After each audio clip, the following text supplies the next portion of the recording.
Prenons une fonction quelconque, et sur cette fonction, choisissons un point A. En traçant une parallèle à l'axe vertical, nous trouvons l'abscisse du point A, dans notre exemple 1.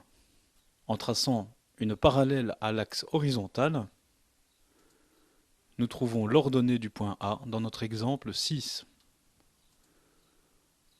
Le point A a donc comme coordonnées 1, 6. Nous pouvons mener la réflexion dans l'autre sens et partir d'un point de départ sur l'axe horizontal. Prenons par exemple le point 4. En traçant de nouveau une parallèle à l'axe vertical, nous tombons sur un point de la fonction. Appelons-le B.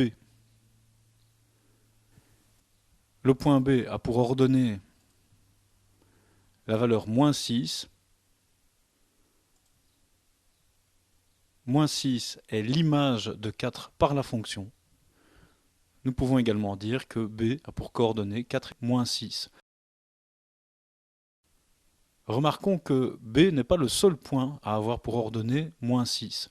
En effet, la parallèle à l'axe horizontal passant par moins 6 passe par deux autres points de la fonction, C et D. Regardons les abscisses des points C et D. Il s'agit de 2,55 et moins 1,55. On peut dire que moins 1,55, 2,55 et 4 sont les antécédents de moins 6. Sur l'axe vertical, regardons le point 6. Lui aussi a plusieurs antécédents.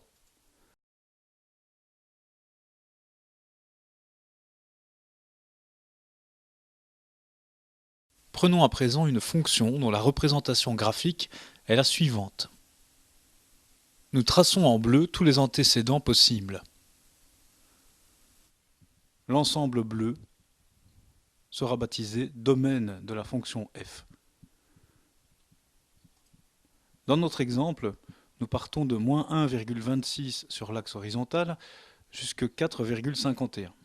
Le domaine de la fonction sera donc l'intervalle compris entre ces deux valeurs. À présent, regardons les points de la fonction les plus extrêmes. Et regardons leurs images. Dans notre exemple, il s'agit de moins 8,5 et 10.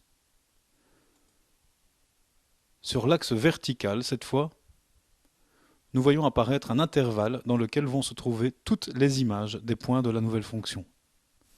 Nous dirons que l'ensemble image de f est l'intervalle allant de moins 8,5 jusqu'à 10.